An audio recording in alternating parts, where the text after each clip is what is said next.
Alléluia. Amen. Jésus dit, le salut de l'Éternel est avec vous. Arrêtez de chercher parce que c'est moi le salut de Dieu.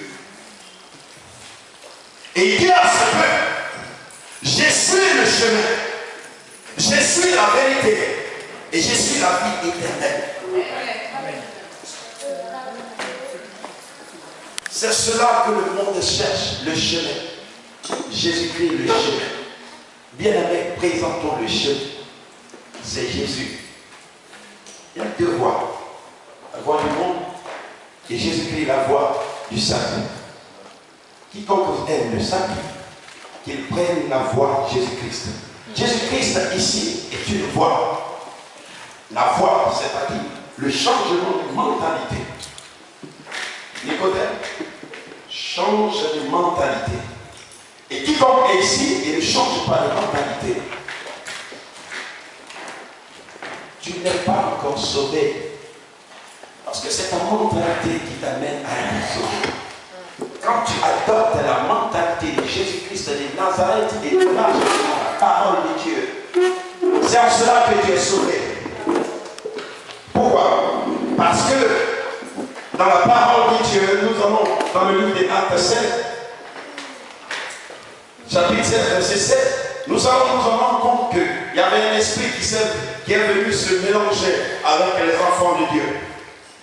Mais en ce moment, si on comptait ceux qui étaient dans la présence de Dieu, on compterait aussi cet esprit qui a aimé cette femme. Alléluia. Est-ce qu'on s'est écrit sur son front qu'elle n'est pas parmi les élus? Ce n'est pas écrit. Parce qu'elle a annoncé aussi. Et dit, écoutez ces hommes, écoutez pas. La parole qu'il est en train d'annoncer, c'est un vrai serviteur de Dieu. Et les gens suivaient et les gens écoutaient. Et tous, ils étaient tous ensemble. Pendant des jours. Mais qui savait que celle-là ne faisait pas part des enfants de Dieu? Nul. C'est pourquoi je parle de changement de mentalité. Parce que Paul a changé de mentalité et il a reçu le Saint-Esprit qui fut la nouvelle mentalité de Dieu, la mentalité de Dieu en Paul. C'est cela qui a dirigé Paul à découvrir que parmi nous, il y a des intrus. Et ces intrus-là, ils viennent pour empêcher. Je vous disais, le piton, quand il vient, c'est pour brouiller. Il brouille ton esprit. Dans ton esprit, tu attends d'autres voix, tu attends d'autres désirs. Tu ne penses pas à ce que le prédicateur est en train de dire, mais tu penses à autre chose. C'est l'esprit qui tombe. Et quand il était venu, là où Paul annonçait l'évangile, il brouillait la bonne nouvelle. Et ceux qui écoutaient, qui devaient recevoir le royaume de Dieu et Jésus-Christ de Nazareth, ne pouvaient pas le recevoir. Parce que le message était brouillé dans leur esprit. Ils n'attendaient pas ce que Paul dit, mais c'est ce que la femme répétait, qui était plus élevée que la voix du Paul. Il fallait que Dieu dise, celui-ci, c'est mon élu, je ne laisserai pas mon élu. La parole de Dieu déclare que Paul était fatigué. Et quand cet esprit vient, c'est pour fatiguer les serviteurs de Dieu. Tu prêches et tu regardes et personne ne t'écoute et les gens sont en train de dormir et tu crois que c'est normal. Mais il faut que tu comprennes qu'il y a un esprit en ce moment qui est en train de dominer sur la vie des enfants de Dieu. C'est l'esprit qui vient pour brouiller le message de l'Éternel afin que le peuple ne reçoive pas la bonne nouvelle pour être libéré.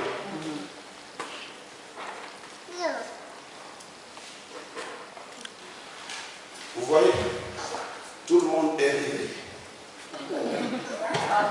Amen. C'est ce que je veux. Que tous nous soyons réveillés. Parce que Jésus c'est le réveil. Jésus est le réveil. Et chaque enfant de Dieu. Dieu ouvre les yeux de Paul. Paul dit, stop. Allez, démon, stop. Stop. Au nom de Jésus-Christ. Et le piton est parti.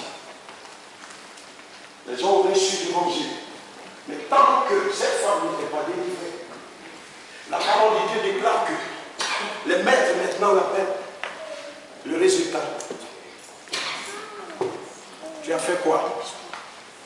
Ah, aujourd'hui la personne a dormi à Salem parce qu'ils m'ont découvert. Je le dis, et ce que je suis en train de vous dire, ça se passe en monde spirituel. Je suis en train de demander des comptes à quelqu'un. J'ai été envoyé, toi, esprit de sommeil. Qu'est-ce que tu as fait? Chacun rend compte à Satan de ses œuvres. Le magicien rend compte à Satan de ses œuvres. Parce que longtemps dans la ville où l'évangile devait être annoncé par Philippe, longtemps le magicien a tellement empoisonné la mentalité des habitants de cette nation. D'aucuns ne pouvaient croire que Dieu existe et que Dieu a son Fils Jésus-Christ qui est venu pour les sauver, et que si tu crois en Jésus, tu es sauvé et tu recevras le Saint-Esprit et tu marcheras par le Saint-Esprit. Mais tous regardaient l'œuvre de ce magicien et tous croyaient en lui à cause des œuvres. C'est pourquoi je vous parle de la connaissance de la vérité de Dieu. Je ne parle pas de manifestations seulement, parce que le diable fait des miracles, et si tu regardes les miracles, tu seras séduit par les miracles et tu vas t'égarer à cause des miracles. Amen. Mais quand tu as le Saint-Esprit, tu as le discernement des esprits.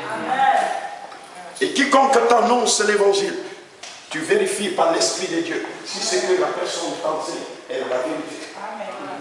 C'est le Saint-Esprit qui nous emmène à la perfection. Et je veux que chacun soit assoiffé de l'Esprit de Dieu et que chacun marche par le Saint-Esprit de Dieu au nom puissant de Jésus-Christ. Amen. J'ai un problème ce matin dans mon âme parce que je vois beaucoup de personnes qui sont en train de mourir à cause de notre faiblesse. Et si Dieu me demande, après avoir crié ici au milieu de vous, j'arrive, le Seigneur me dit, où sont tes œuvres? J'ai fait quoi? Après avoir passé tout mon temps à l'église, ton fruit il est où? Tu n'as rien annoncé à personne. Tu n'as gagné aucune âme. Tu sais la quoi? Tu vas être jeté aussi. Parce qu'il y a des âmes qui crient et qui disent qu'il habitait à côté de moi. Jamais il ne m'a parlé. S'il m'avait parlé une seule fois de Jésus-Christ, Seigneur, j'allais l'accepter. Le Seigneur dit que le sang des victimes crie jour et nuit à lui et demande qu'il intervienne. Dans le livre d'Apocalypse, vous ne souvenez-vous?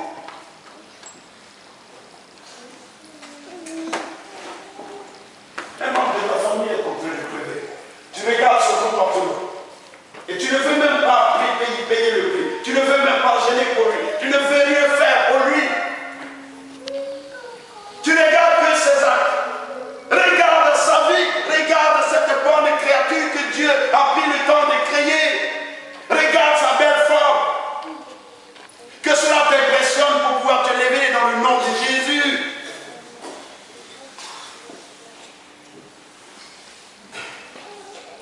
Je ne suis pas fâché contre vous, je suis fâché contre vous.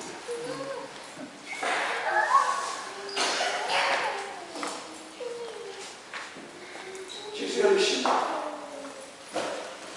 Jean 14, 5, 6.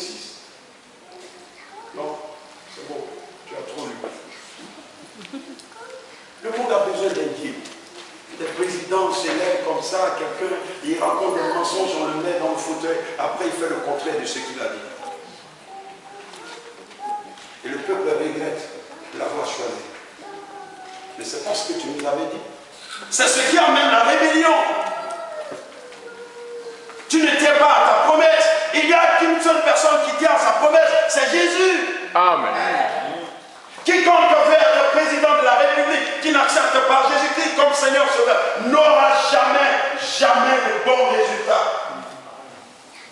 Parce qu'il va suivre les penchants de son cœur.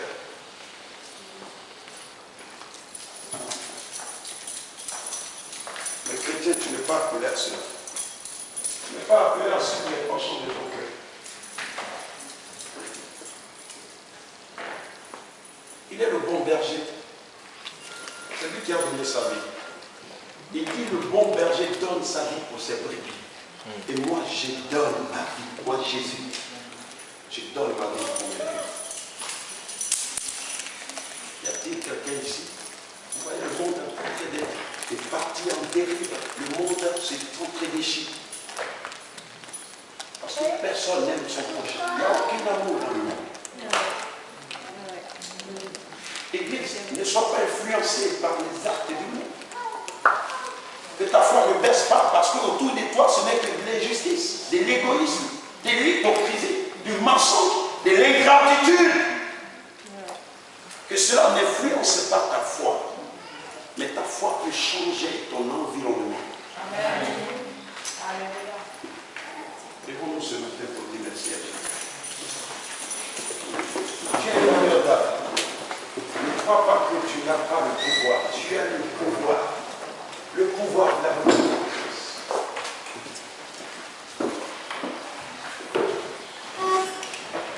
Est-ce qu'on peut acclamer Jésus?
De Jésus, chaque âme sera donnée de son pouvoir pour marcher sur les serpents et les scorpions.